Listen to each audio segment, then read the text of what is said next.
స్వర్గీయ అక్కినేని నాగేశ్వరరావు గారికి సంతోషం మ్యాగజైన్కి ఎంతో అవినాభావ సంబంధం ఉండేది. నేను జర్నలిస్ట్గా కెరియర్ ప్రారంభించినప్పటి నుంచి కృష్ణాపత్రిక దగ్గర నుంచి, అలాగే వార్తలోను, ఆ తర్వాత సంతోషం పత్రికలో ఉన్నప్పుడు ఎన్నోసార్లు ఎన్నో ఇంటర్వ్యూలు అక్కినేని నాగేశ్వరరావు గారితో చేయడం జరిగింది. అలాగే సంతోషం ప్రారంభోత్సవం 2002 ఆగస్టు 2వ తేదీన హైదరాబాద్ శిల్పకళా వేదికలో చేయడం జరిగింది. ఆ కార్యక్రమానికి అక్కినేని నాగేశ్వరరావు గారు ఇచ్చేసి మొదటి కాపీని మెగాస్టార్ చిరంజీవి గారి చేతుల మీదుగా అందుకున్న మహానటుడు అక్కినేని నాగేశ్వరరావు గారు. సో ఆయనతో సంతోషంలో ఎన్నోసార్లు ఆయన గురించి ఆర్టికల్స్ రాయడం జరిగింది, పర్సనల్ ఇంటర్వ్యూలు తీసుకోవడం జరిగింది. ఎన్నెన్నో ఆయనతో మాకు అనుబంధాలు ఎన్నో ఉన్నాయి. అవి చెప్పాలంటే ఒక 2 రోజులు పడుతుంది. సో ఆయనతో ఒక చిన్న విషయం చెప్తాను. ఆయన ఇచ్చిన మాట ఎలా నిలబెట్టుకుంటారు అనేది ఒక చిన్న మాట చెప్తాను. కోడి రామకృష్ణ గారు నా చిన్నప్పటి నుంచి లలిత కళాంజలి ఫంక్షన్ పాలకొల్లో చేయడం జరిగేది. రెగ్యులర్గా లలిత కళాంజలి పేరిట అవార్డులు ఇవ్వటం, సన్మానాలు చేయటం ఇవన్నీ జరిగేది. చిన్నప్పటి నుంచి ఎక్కువ సినిమాలపై నాకు మోజు కూడా దాని నుంచి ఏర్పడిందని చెప్పవచ్చు. అయితే నేను వార్తల్లో ఉండగా అనుకుంటా ఆయనతో ఒకసారి ఇంటర్వ్యూకి వెళ్ళా. సురేష్ నీది పాలకొల్లే కదా, నేను మీ ఊరు వస్తున్నానయ్యా అన్నారు. ఓ అవునండి, అయితే మా ఇంటికి రండి అని సరదాగా అన్నాను నేను. యాక్చువల్గా నిజంగా అయితే తప్పకుండా వస్తాన్నారు ఆయన. సరే అంటే సరే ఓకే అని చెప్పి ఆ రోజు ఫంక్షన్ పాలకొల్లు వచ్చారు. నేను గౌరవంగా ఆయన్ని అక్కడ రిసీవ్ చేసుకోవడం జరిగింది. అక్కడ వేరే పాలకొల్లు గెస్ట్ హౌస్ అక్కడ దిగితే అక్కడ కలవడం జరిగింది. మీ ఇంటికి వస్తా అన్నాను కదా, ఎప్పుడు వెళ్దాం అన్నారు. మీ ఇష్టం సార్ అన్న. సరే లంచ్ చేసుకుని వెళ్దామా అన్నారు. సరే ఓకే అని పర్వాలేదు సార్ అని ఈవినింగ్ కదా ఫంక్షన్, లంచ్ చేసుకు వెళ్దాం. యాక్చువల్గా అప్పుడు భారీ వర్షాలతో అంతకుముందు వరుసగా 3 రోజులు భారీ వర్షాలతోటి రోడ్డు అంతా పాడైపోయింది. యాక్చువల్గా పాలకొల్లు నుంచి ఒక 3-4 కిలోమీటర్ దూరంలో మా ఊరు ఉండేది. సో అక్కడ వర్షాలు రోడ్డు పాడైపోతుంటే అక్కడ పక్కన అందరూ కోడి రామకృష్ణ గారు కానీ పక్కన అందరూ సార్ ఆ ఊరు వెళ్ళారు సార్ మీరు, అక్కడికి నడిచి వెళ్ళాలి, బురద ఉంటుంది, కారు వెళ్దు సార్, కొంచెం దూరం నడిచి వెళ్ళాల్సి వస్తుంది అని చెప్పడం జరిగింది. అవును సార్ అని నేను కూడా వాళ్ళందరూ చెప్పిన తర్వాత బాగోదు కదా అని చెప్పి నేను కూడా అవును సార్ అన్నాను. అంటే పర్లేదు, నేను సురేష్కి మాట ఇచ్చాను, కంపల్సరీ వెళ్తేరాలి, సురేష్ వెళ్దామని చెప్పేసి ఆయన మా ఊరు రావడం జరిగింది. ఇప్పటికీ మా ఊరు ప్రజలందరూ కూడా ఇప్పటికీ కాదు ఎప్పటికీ మర్చిపోలేని ఆ తీపి గుర్తు. ఆయన వచ్చి దాదాపు 2 hours అక్కడ ఉండి అక్కడ మా ఇంటి దగ్గరకు వచ్చి అక్కడ ఇంట్లో ఉండటం అనేది ఎప్పటికీ మర్చిపోలేదు. అంటే ఒక మాట, నేను వస్తాను సురేషు అనే మాట, ఆయన ఇచ్చిన మాట ఆ రోజు నిలబెట్టుకుంటాం. ఇప్పుడు ఇన్ని రోజుల తర్వాత, ఇన్ని సంవత్సరాల తర్వాత కూడా నేను గుర్తుపెట్టుకుంటూ అర్థం చేసుకోండి, ఎప్పటికీ మర్చిపోలేని సంఘటన అది. అలాగే ప్రతి ఏడాది చేసే సంతోషం అవార్డ్స్ ఫంక్షన్కి ఎన్నోసార్లు పిలవగానే ఆయన రావడం జరిగింది, ఆశీర్వాదం ఇవ్వడం జరిగింది. ఎంతోమంది కళాకారులకు ఆయన ప్రోత్సహించడంతో పాటు ఆయన అవార్డులు ప్రజెంట్ చేయడం జరిగింది. ఎప్పుడు పిలిచినా రావడం జరిగింది. అలాగే హైదరాబాద్లో నా ఇంటి గృహప్రవేశానికి ఇంటికి కూడా స్వయంగా వచ్చి దాదాపు 3-4 గంటల పాటు ఉండి, సార్ పైకి ఎక్కలేరు సార్ అంటే పర్లేదు నేను వస్తానని చెప్పి మెట్లు ఎక్కి పైకి కూడా వచ్చి రావడం జరిగింది. సో అంత అనుబంధం ఆయనకి మాకు ఉండడం జరిగిన విషయాన్ని ఈరోజు ఇలా పంచుకోవడం చాలా చాలా సంతోషంగా ఉంది. అలాగే ఆయన తీపి గుర్తుగా చేసిన ఒక ఇంటర్వ్యూ 2006 సంవత్సరంలో చేసిన ఇంటర్వ్యూని ఇప్పుడు మనం చూద్దాం.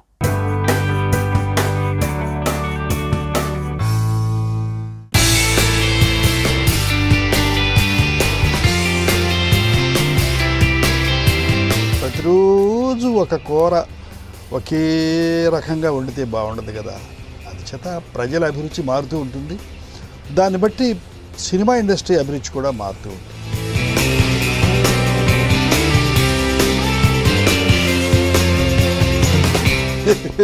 బాలేవారండి మీరు, మంచి కథకి మంచి కథే.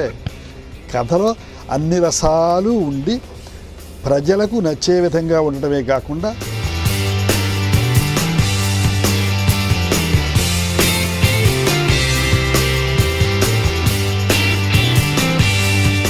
ప్రేమ అనేది ఒట్టి పిల్లలను పుట్టించడానికి, అబ్బాయి అమ్మాయి కలవడానికి, సెక్స్ అనుభవించడానికి కాదు. ప్రేమ అద్భుతమైన ప్రక్రియ, అది వీటన్నిటిని మించింది.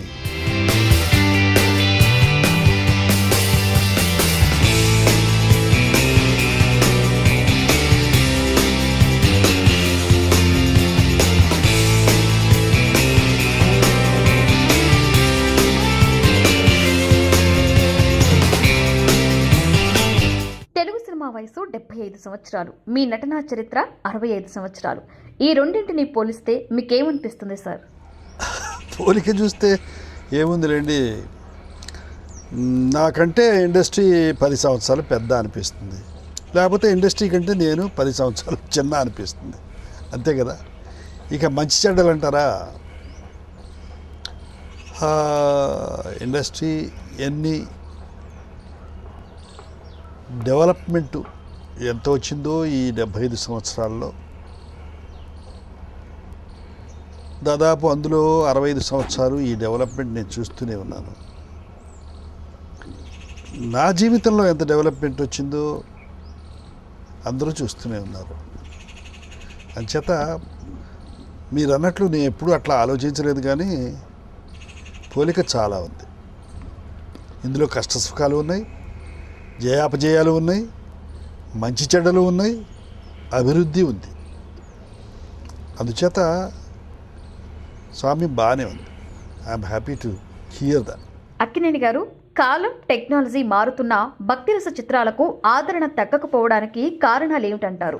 అలా ఏం లేదండి, మార్పు ఉంటూనే మంచితనం ఎప్పుడూ మారదు కదా, మానవత్వం ఎప్పుడూ మారదు కదా, మన సంస్కృతి ఎప్పుడూ మారదు కదా, మన హిస్టరీ ఎప్పుడూ మారదు కదా. అభివృద్ధి చెందుతూనే ఇవన్నీ మనం తలుచుకుంటూ ఉంటాం. అంచేత నేను మైథాలజీలోనే దానితోనే నేను ఎంటర్ అయ్యాను. మరి దాని నుంచి ఫోక్లోర్కి వచ్చాను. అవి ఎప్పుడు చూస్తూ ఉండేవారు ఎక్కువ. మరి బిగినింగ్లో mythology folklore pictures nearly 1 year ఆడాయి, బాలరాజు, కీలుగుర్రం. దాని తర్వాత సోషల్స్కి వచ్చాం, అవి 1 ఇయర్ ఆడాయి. మళ్ళీ ఈ మధ్యలో సువర్ణ సుందరి, అది 1 ఇయర్ ఆడింది. మళ్ళీ సోషల్స్ వచ్చాయి, మళ్ళీ మిథాలజీస్ వచ్చాయి. ఇవి వస్తూనే ఉంటాయి. వెరైటీ కావాలి కదండి. ప్రతిరోజు ఒక కూర ఒకే రకంగా వండితే బాగుండదు కదా. అందుచేత ప్రజల అభిరుచి మారుతూ ఉంటుంది. దాన్ని బట్టి సినిమా ఇండస్ట్రీ అభిరుచి కూడా మారుతూ ఉంటుంది. ఇది డెవలప్మెంట్లో ఒక భాగమే. ఇది వెనకబడడం కాదు, ముందుకు వెళ్ళడం కాదు, ముందుకు వెళుతూనే వెనకను కూడా తలుచుకోవడం. అంటే మా కుటుంబంలో 3 ఉన్నాం అనుకోండి, మరి నేను ఉన్నాను కదా అని నాగార్జున్ని ఒప్పుకోకుండా ఉంటారు కదా, నాగార్జున ఉన్నాడు కదా అని నన్ను మర్చిపోరు కదా. అలాగే మరి నాగార్జున ఉన్నాడు కదా అని సుమంత్ని ఎంకరేజ్ చేయకుండా ఉంటారు కదా, సుమంత్ ఉన్నాడు కదా అని నాగార్జున మర్చిపోరు కదా. అంచేత మేము 3 జనరేషన్స్ మా ఇంట్లోనే ఉన్నాం కదా. అంచేత అభివృద్ధే, అనుభవమే. మీరు జానపద, పౌరాణిక, చారిత్రక, సాంఘిక చిత్రాలలో కూడా నటించారు. వ్యక్తిగతంగా మీకు ఎలాంటి సినిమాలంటే ఇష్టం? ఇష్టాలతో సంబంధించింది కాదు కదండి. వ్యక్తిగతంగా మనకి ఇష్టం అనేక ఉంటాయి. ఇప్పుడు పురాణాలు కూడా ఇష్టమే. పురాణాలు ఇష్టం లేకపోవడం కారణం అంటే అందులో కొన్ని నీతులు చాలా ఉన్నాయి. అందులో దేవుళ్ళు అంటే ఇష్టం ఉందా లేదా అనే సబ్జెక్ట్ కాదు, దేవుళ్ళు చెప్పే మాటలు చాలా ఇష్టమే. అంచేత వేదాలు చెప్పేవి చాలా ఇష్టమే. హిస్టరీ చాలా అవసరమే, అభివృద్ధి కూడా చాలా అవసరమే. అందుకని అది ఇష్టం, ఇది ఇష్టం కాదు అని చెప్పాల్సిన ఏమీ లేదు. అయితే మన సాంఘిక చిత్రాల్లో అనేక విషయాలు మనం చొప్పించవచ్చు. ప్రజల్ని సామాజిక స్పృహతో అనేక విషయాలు మార్చవచ్చు. అవి మిథాలజీస్లో కొన్ని నీతులు మాత్రమే ఉంటాయి, కానీ హిస్టరీలో గత జరిగిన ప్రభావం మాత్రమే ఉంటుంది, కానీ అభివృద్ధికి అక్కడ సోపానాలు ఉంటాయి. మరి సాంఘిక చిత్రాల్లో అభివృద్ధికి సోపానాలు ఉంటాయి మనం చెప్పగలిగితే. అందుచేత సహజంగా నా బోటివాడికి అభివృద్ధిని ఆకాంక్షించేవాడిగా నాకు సాంఘికాలంటే ఎప్పుడూ ఇష్టం. మరొకరి మాట వినకుండా నేనే డైరెక్ట్ చేయాలని మీకెప్పుడు అనిపించలేదా? మరొకరి మాట పాటించబట్టే నేను ఇంత అభివృద్ధిలోకి వచ్చానని నేను అనుకుంటున్నాను ఇప్పటికీ. ఇక డైరెక్షన్ అంటారా, అది వాళ్ళ అభిరుచి పైన ఆధారపడి ఉంటుంది. నాకు చేతకాక కాదు, చేయకూడదని కాదు, శుభ్రంగా నేను యాక్ట్ చేస్తున్నాను, అందరినీ అలరిస్తున్నాను, అందరినీ ఎంటర్టైన్ చేస్తున్నాను. మళ్ళీ ఆ బాధ్యత నాకెందుకు, హాయిగా ఉన్నాను నేను, ఇలాగే బాగుంది. అక్కినేని గారు, పాత సినిమాలు రీమేక్ చేయడం ట్రెండ్గా మారింది. ఒకవేళ నాగార్జున మీ చిత్రాలను రీమేక్ చేయాలనుకుంటే మీరు ఏ సినిమా చేయమని సలహా ఇస్తారు? నేను ఆల్రెడీ రాఘవేంద్రరావు గారికి సజెస్ట్ చేశాను, కాళిదాస్ చేయండి. కాళిదాస్లో డౌన్ టు ఎర్త్ సబ్జెక్ట్ ఉంది. ఒక కామన్ మ్యాన్ ఉత్తమోత్తమ శిఖరాలకు ఎదుగుతాడు. అందుచేత is a great poet Kalidas. మన మిగతా వాటన్నిటికంటే ఇప్పుడు రామదాస్ చేశారు, అన్నమయ్య చేశారు, అది ఆంధ్రప్రదేశ్కి సంబంధించింది. కాళిదాసు భారతదేశానికి సంబంధించింది, అంతేకాదు దేశాలకు సంబంధించింది. అటువంటిది చేస్తే బాగుంటుందని ఆల్రెడీ నేను రాఘవేంద్ర గారితో చెప్పాను. ఎప్పుడన్నా 2-3 సంవత్సరాల తర్వాత అది ట్రై చేయండి అని. మీ సినిమాలలో మీకు నచ్చిన ప్రేమ కథ చిత్రం ఏమిటి సార్? చెప్పడం చాలా కష్టం అండి. నన్ను ఏది వెంటాడదు. నేను నేచర్ని ప్రేమించేవాడిని, గొప్ప విషయాలను ప్రేమించేవాడిని, ఎక్కడ మంచి ఉన్నా ప్రేమించేవాడిని, ఎక్కడ మానవత్వం ఉన్నా ప్రేమించేవాడిని. అంతేగాని ప్రేమ సబ్జెక్టులో కొన్ని అనుభవాలు, కొన్ని వెరైటీస్, అనేక వెరైటీస్ జరిగాయి నాకు. అంచేత మోగ మనసులోని చెప్పనా, లైలా మజ్ను అని చెప్పనా, అనార్కలి అని చెప్పనా, లేక బాటసార్ అని చెప్పనా, ఇలా అనేకం ఉన్నాయి. ప్రేమాభిషేకం అని చెప్పనా, ప్రేమనగర్ అని చెప్పనా, అనేక మనస్తత్వాలతో కూడిన ప్రేమ సబ్జెక్ట్స్ అవన్నీ. అందులో ఒక్కొక్క దానిలో ఒక్కొక్క కోణం ఉంది. అవన్నీ గొప్ప చిత్రాలు. ఎన్టీఆర్ నుండి సుమంత్ వరకు అన్ని తరాలతో నటించారు. మీరు ఎలా ఫీల్ అవుతున్నారు సార్? నేనేమీ లేదండి. నేను నటించేటప్పుడు మాత్రం వీళ్ళందరికంటే చిన్నవాడిని అనుకుంటాను. నేను గొప్పవాడిని, నేను పెద్దవాడిని, అనుభవం ఉన్నవాడిని మాత్రం నేను అనుకోను. వాళ్ళతో కలివిడిగా ఉండి, వాళ్ళతో నా పెద్దవాళ్ళు అట్లాగే నాతో ఉన్నారు, అలాగే నాలో అనుభవం వచ్చేట్టు చేశారు. నేను కూడా వాళ్ళతో అట్లాగే ఉంటాను. ఏమి తేడాలు ఉండవు. After all we are all students. ఒక విషయం చెబుతాను, భోజనం పెట్టేటప్పుడు ఒకడికి ఎక్కువ ఒకడికి తక్కువ పెట్టం కదా, అంతే ఇక్కడ కూడా. సహపంక్తి భోజనం విద్యార్థులం మేమంతా, అంతే. మీరు మీ సమకాలికులతో నటించిన చిత్రాలలో మీకు బాగా నచ్చిన చిత్రం ఏమిటి? ఇప్పుడు ఒక ఆడకూతురికి 3 చీరలు చూపిస్తే ఈ చీర బాగుందని చెబుతుంది. 300 చీరలు చూపిస్తే ఎట్లా చెప్పడం కష్టం. మరి 254 పిక్చర్లు అనేకం ఉన్నాయి. ఇది గుండమ్మ కథ అని చెప్పనా, లేదా సంసారం అని చెప్పనా, మరి భూకైలాసం అని చెప్పనా, ఇలా అనేక అద్భుతమైన చిత్రాలు అవన్నీ. అలాగే మరి దసరా బుల్లుడు అని చెప్పనా, ఏం చెప్పను, ఇవన్నీ మరి వీళ్ళందరితో పనిచేసినాయే కదా. ఇప్పుడున్న హీరోలు ఎందుకని మల్టీ స్టారర్ సినిమాలు ఎక్కువగా చేయడం లేదంటారు? బాలేవారండి మీరు. వాళ్ళని అడగవలసిన ప్రశ్న నన్ను అడుగుతారు ఏంటండి? బాలేవారే.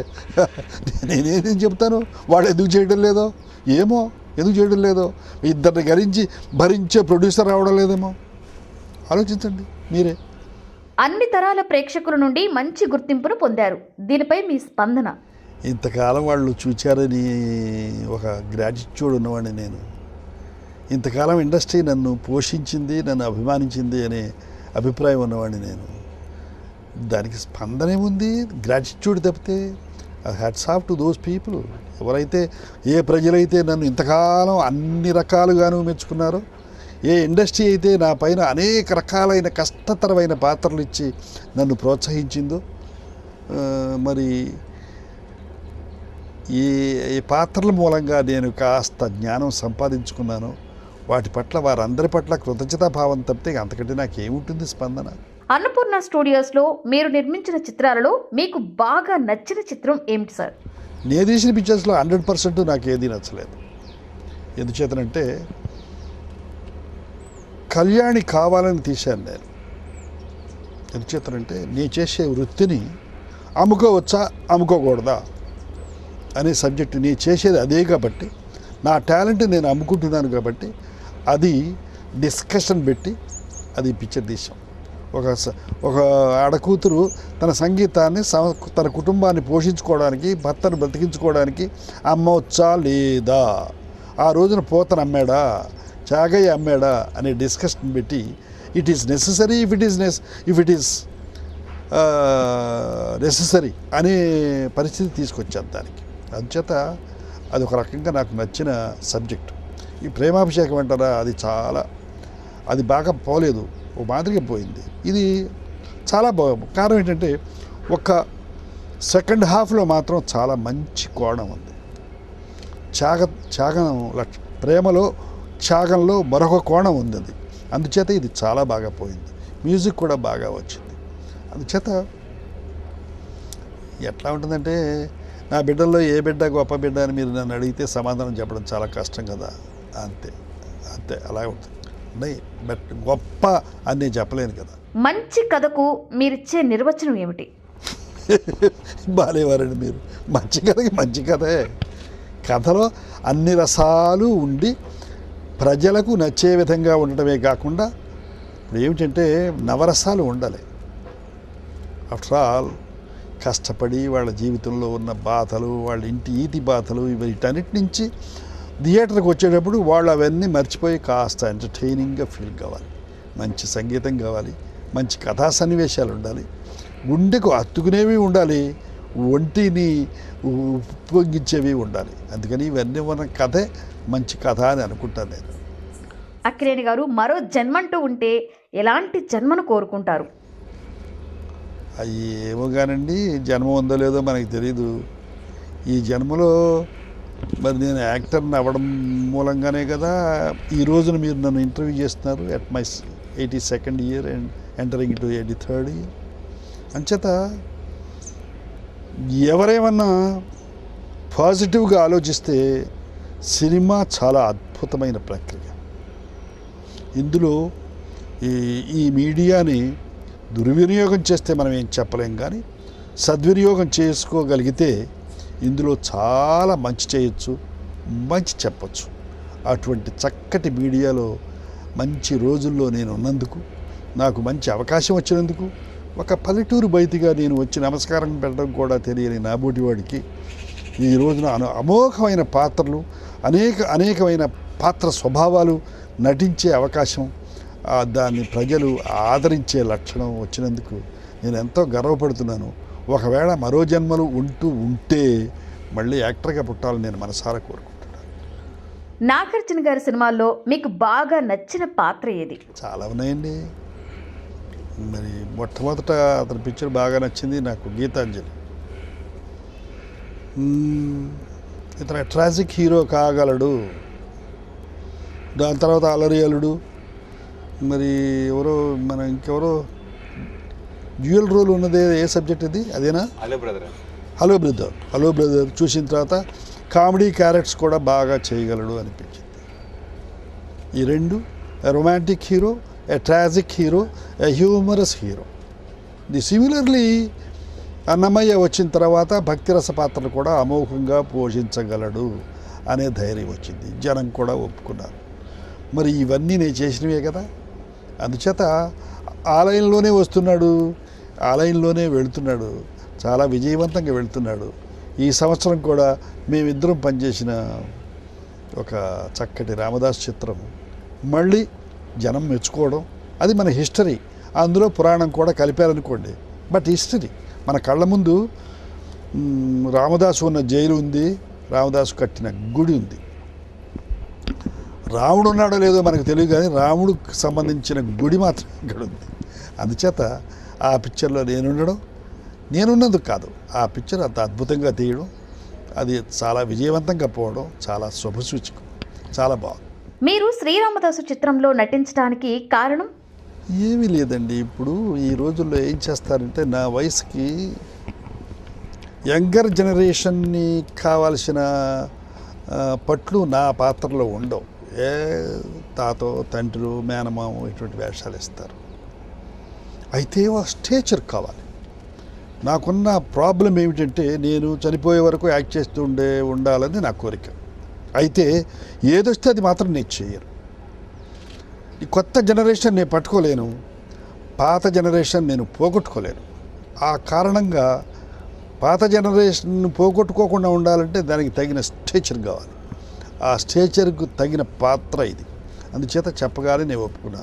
అది కాకుండా కూడా ఈ కథ చెప్పినప్పుడు ఈ కథలో డౌన్ టు ఎర్త్ లాగా ఒక అన్నమయ్య కంటే కూడా రామదాసు చిత్రం సామాన్య మానవుడి నుంచి ఉత్తమోత్తమైన విలువలతో కూడిన ఒక భావానికి ఎదుగుతుంది రామదాస్ క్యారెక్టర్. దానికి గురువుగా ఉండే పాత్ర మరి కబీర్ దాస్ పాత్ర. అది ఎన్ని రోజులు చేశామనేది కాదు, ఎంత విలువగల పాత్ర, అది ఏమి కంట్రిబ్యూట్ చేస్తుంది ఆ సబ్జెక్ట్లో అనేది నాకు ముఖ్యం. నేను పనిచేసిన 9 రోజులే, అందుచేత నేను చేయడానికి నేను అభ్యంతరం లేకుండా సంతోషంగా ఒప్పుకున్నందుకు అందరూ మెచ్చుకున్నారు. I'm so happy.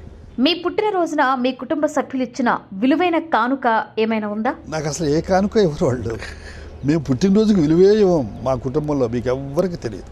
ఎందుచేతనంటే పుట్టినరోజుకి మాకు ప్రాధాన్యత లేదు, ఒక సక్సెస్ చేసిన రోజుకి మాకు ప్రాధాన్యత ఉంది, జీవితంలో ఏదైనా సాధించిన రోజున ప్రాధాన్యత ఉంది.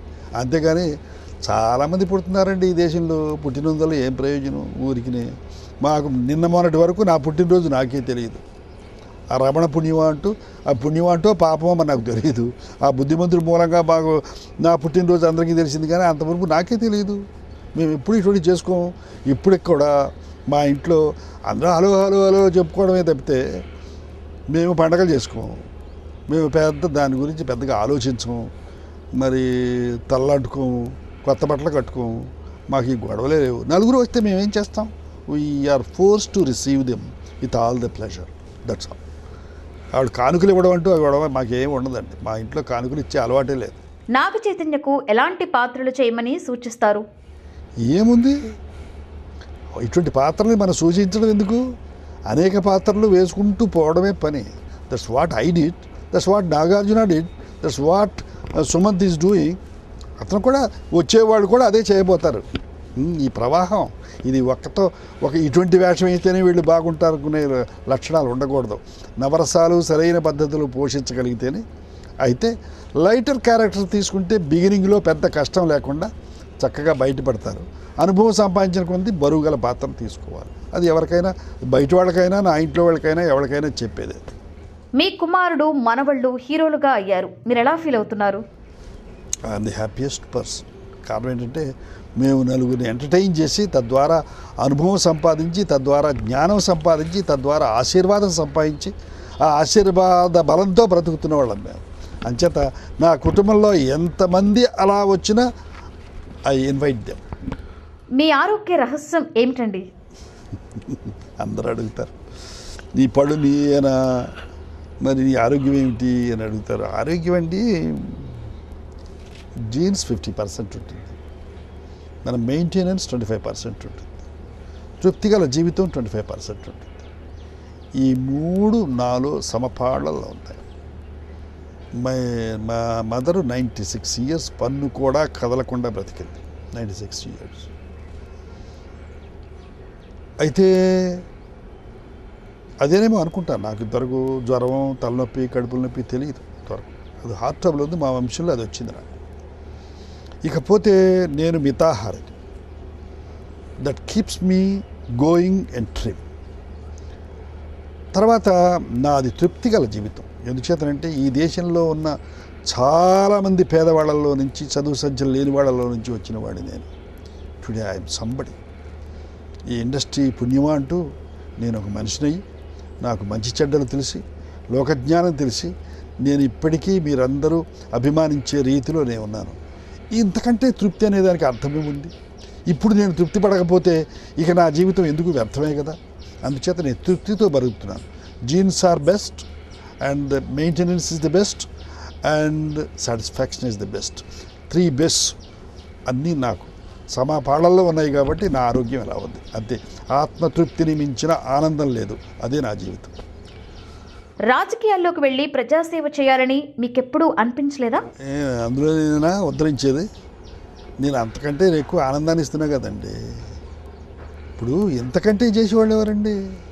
అందరూ అదే పని చేయాలా? పాలిటిక్స్ ఏం చేస్తున్నారు? పాలిటిక్స్ వచ్చిన వాళ్ళందరూ దేశాన్ని ఉద్ధరిస్తున్నారా? మనం చాలామందిని చూసాం కదా. ఒక్కసారి మీరు ఆలోచించుకొని, మీరు నాకు ప్రశ్న వేశారు కానీ పాలిటిక్స్లో వచ్చిన వాళ్ళు అందరూ దేశాన్ని ఉద్ధరించారా అని ఒకసారి నేను మిమ్మల్ని అడుగుతాను, మీరు చెప్పండి. అందుచేత అవన్నీ కానీ ఇది ఎవరికి ఏ అపకారం చెయ్యని, వీలుంటే ఆరోగ్యాన్ని ఇచ్చి, ఎంటర్టైన్మెంట్ ఇచ్చి, వాళ్ళకి ఉత్సాహాన్ని ఇచ్చి, ఆనందాన్ని కలిగించే చక్కటి ప్రొఫెషన్. ఆ ప్రొఫెషన్ నా చేతిలో గుండా వీటి జోలికి వెళ్ళడం నేను ఎందుకు చెప్పండి. హాయిగా ఉన్నాను, జనానికి హాయిని కలిగిస్తున్నాను. I'm so happy with this. మీ డ్రీమ్ క్యారెక్టర్ అంటూ ఏమైనా ఉందా సార్? అసలు నేను ఎప్పుడూ పెద్ద డ్రీమీ పర్సన్ కాదండి. వచ్చిన దాన్ని సద్వినియోగం చేసుకోవడమే నా ధర్మం. అవన్నీ నేను చేసుకుంటూ వచ్చాను. అవన్నీ సద్వినియోగం అయ్యాయి, అవన్నీ సక్సెస్ఫుల్గా పోయాయి. I'm so happy. అటువంటి నాకేమీ లేదు. వస్తే దేనికైనా నేను ఎప్పుడూ సిద్ధంగా ఉంటాను. ప్రస్తుత సినిమా బడ్జెట్ల మీద మీ అభిప్రాయం ఏమిటి? కాలంలో ఇప్పుడు రూపీ విలువ తగ్గిపోయింది కదండి. ఇప్పుడు ఏంటంటే నేను వచ్చిన రోజుల్లో పాపులైన్ షర్ట్ కొనుక్కోవాలంటే 4 అణాలు ఉండేది గజం. నేను 5 రూపాయలు పెడితే దాపుడు చొక్కాలతో సహా సంవత్సరానికి సరిపడా అన్ని బట్టలు వచ్చాయి 5 రూపాయలు పెడితే. ఇప్పుడు 5 రూపాయలు పెడితే ఏమొస్తుంది? కుట్టుకూలి కూడా రాదు. అంచేత రూపీ వాల్యూ తగ్గిపోయింది. అంచేత మరి నేను 250 రూపాయలతో స్టార్ట్ అయ్యి నా 148 పిక్చర్ ₹1,00,000 పుచ్చుకుంటాను. ఆ రోజుల్లో పొలం కొంటే ₹1,00,000 పెట్టి ఎకరం కొంటే అది ₹1,00,00,000 కదా. ఇప్పుడు ఎకనామిక్స్ నేను చెప్పేది. అందుచేత ఇప్పుడు లక్షలు పుచ్చుకుంటున్నారు, కోట్లు పుచ్చుకుంటున్నారు అంటున్నారు. దాని విలువ అంతే కదా. తర్వాత 30 కోట్లు ఉన్న ఒక స్థలాన్ని అమ్మేసి ఇంత డబ్బు ఉందని అనుకుని మళ్ళీ అదే రేపు కొంటే అది 32 కోట్లు అవుతుంది. అంచేత దాని అర్థం ఏంటి? అంచేత ఇది విపరీతమని అనుకోవాల్సిన అవసరం కూడా లేదు. డబ్బులు కూడా అట్లాగే వస్తున్నాయి కదండి. దొంగరాముడు 3,60,000 రూపాయలు పెట్టి తీసాం. దానికి 7 లక్షలు వస్తే గొప్ప అనుకున్నాం. ఇప్పుడు 7 లక్షలు ఒక 10 థియేటర్లకే వస్తుంది కదండి. అందుచేత అట్లా చెప్పుకోవాల్సిన అవసరం లేదు. అయితే కథాబలం చాలా ఎక్కువగా ఉండేది ఇదివరకు రోజుల్లో. అక్కడ టెక్నికల్ బలం అంటూ ఉండేది కాదు. ఇప్పుడు టెక్నిక్ అనే బలం వచ్చి ఏం చేసిందంటే దీన్ని డామినేట్ చేస్తుంది. మెలోడీకి ఈ డప్పులు డబరికాలు డామినేట్ చేస్తున్నాయి. ఎక్కడో కొన్ని చోట్ల ఆ మెలోడీకి ప్రాధాన్యం ఉంది తప్పితే ఇది లేదు. అది పోవాలి.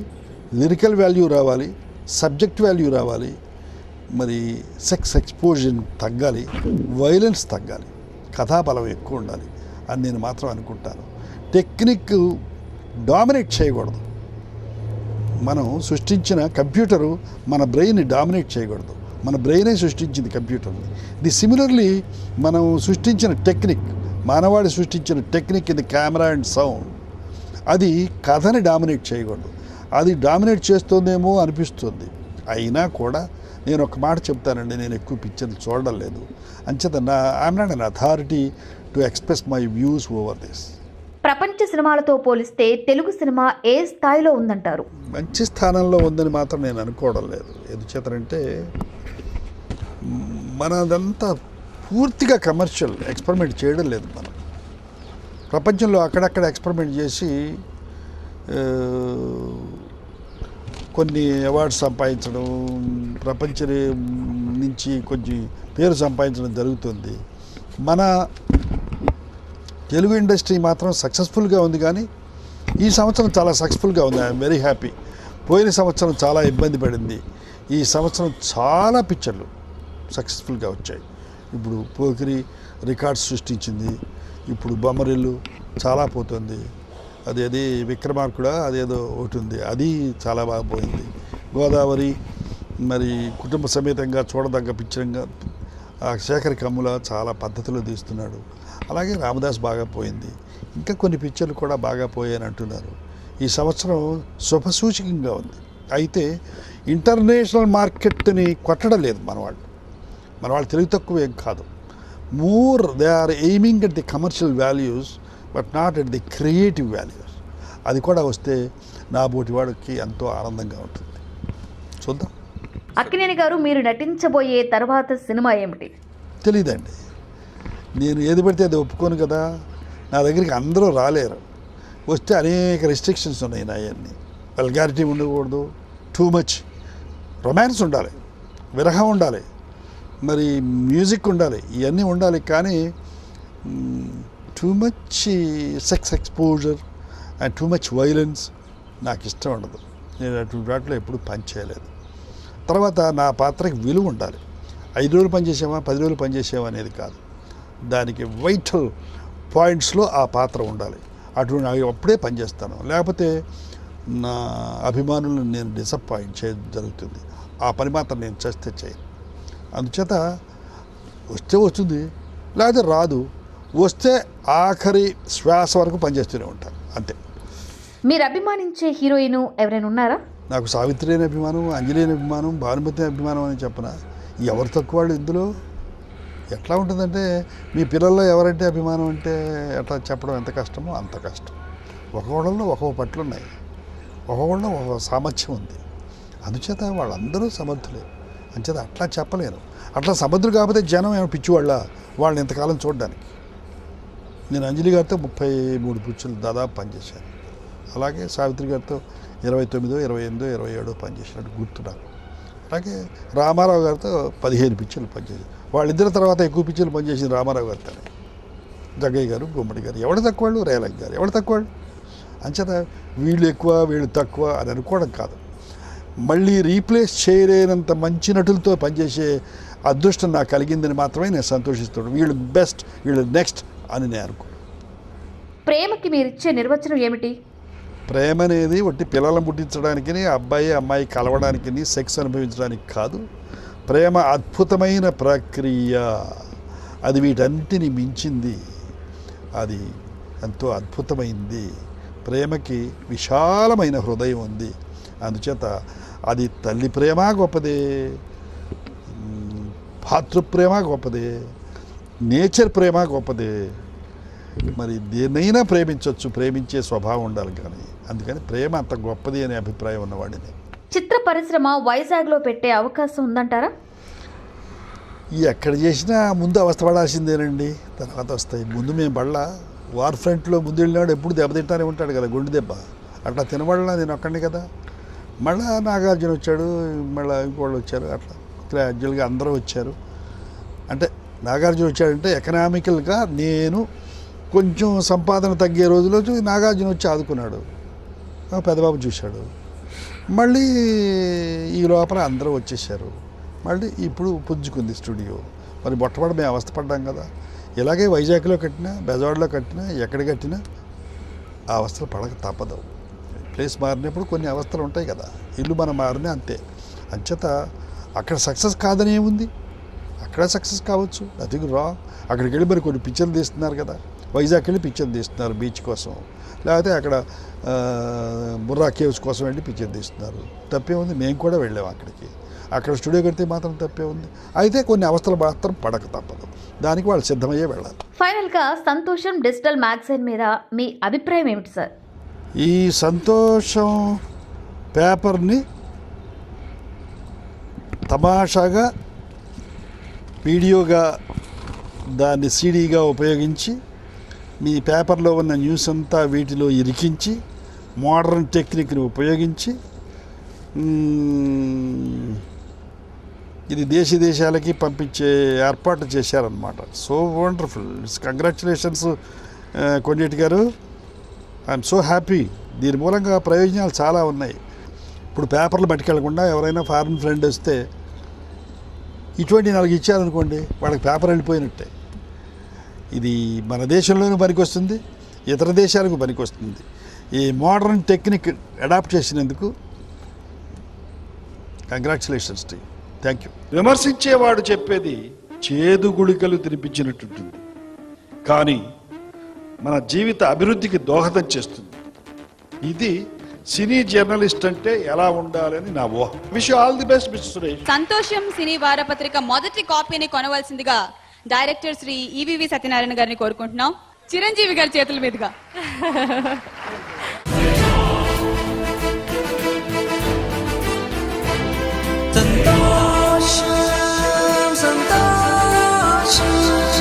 South Indian Film Awards, the Santosham Award.